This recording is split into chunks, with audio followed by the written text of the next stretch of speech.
je suis Jean-Pierre Morin, je suis manager de transition depuis 2020. J'interviens pour des enjeux de croissance, de gouvernance, d'organisation et de transformation, principalement pour les PME, les ETI et les filiales de groupe.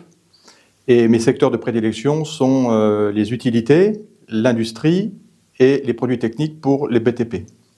Nous sommes aujourd'hui dans une situation de grande instabilité mondiale, d'incertitude sur les marchés, de tensions sur les investissements.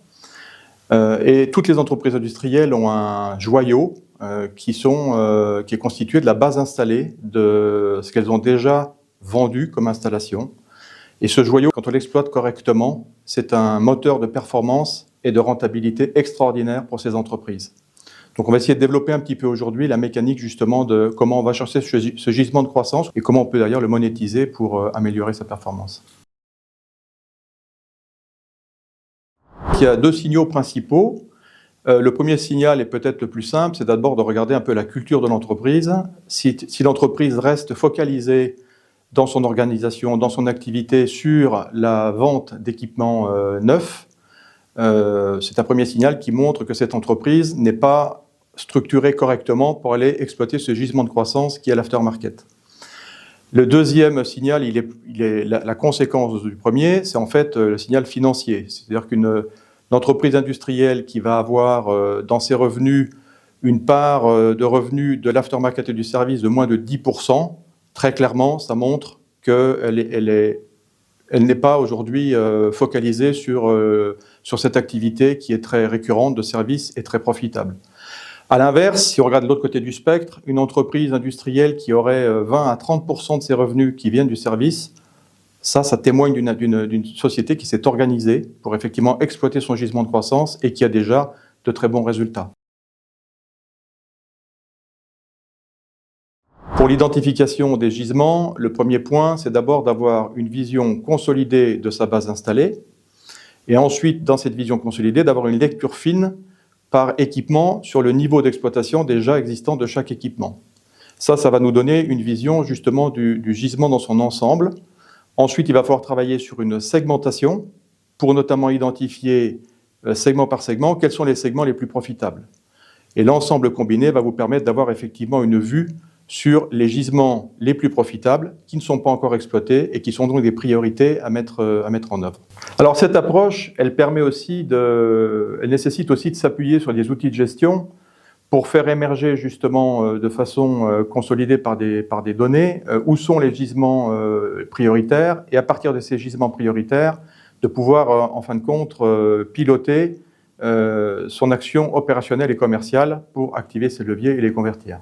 Donc l'enjeu n'est pas seulement de savoir ce qui existe, mais de comprendre réellement où sont les enjeux en matière de croissance profitable. Alors la transformation, elle passe d'abord par un élargissement de l'offre de services. Quand on dit élargissement de l'offre de services, on parle de pièces de rechange, on parle d'offres de maintenance avec les différents niveaux de maintenance, on parle de rétrofit, d'upgrading, de services experts en pilotage de performance, de formation des clients et des utilisateurs. De manière générale, plus l'offre de services sera structurée, plus elle sera différenciante et plus elle va apporter de la valeur aux clients. Donc ça, c'est un des premiers éléments de la transformation, c'est un des premiers pivots. Un élément également important, c'est l'enjeu de changement culturel. Dans ces entreprises qui sont des entreprises très orientées vers la technologie, il faut donc aussi considérer le besoin de revaloriser les métiers de service, de former les techniciens à la relation client et justement cette approche de fidélisation du client par le service. Et donc, finalement, le client doit être placé au centre du modèle. Hein, la centricité client est un des éléments clés de réussite de ce modèle. Donc, c'est en fin de compte autant un changement de posture qu'un changement d'organisation d'entreprise. Alors le pilotage doit d'abord s'appuyer sur la donnée pour comprendre d'abord quel est le taux de pénétration du potentiel, quel est le niveau de marge, quels sont les niveaux de productivité, en fin de compte pour avoir les éléments décisionnels permettant de concentrer l'effort sur les leviers de croissance prioritaires. Cette discipline de gestion permet d'accélérer les décisions et de concentrer les efforts sur les leviers les plus créateurs de valeur. Dans beaucoup d'industries, les activités d'aftermarket et de service affichent des niveaux de rentabilité très importants. On parle de niveaux de rentabilité de 15 à 20% d'EBITDA. Et si vous regardez les grands acteurs industriels de ce métier, vous verrez que cette activité de service représente jusqu'à 50% de l'EBITDA de leur activité mondiale. On parle ici d'acteurs mondiaux qui font plusieurs milliards d'euros de chiffre d'affaires.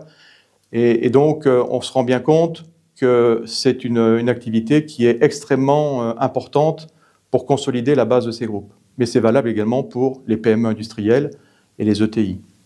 C'est un point essentiel. Ce qu'on est en train de toucher du doigt, c'est que la performance durable elle ne vient plus simplement du volume vendu, mais elle vient de la capacité à monétiser la relation qu'on a avec le client et la base installée qui est déjà existante.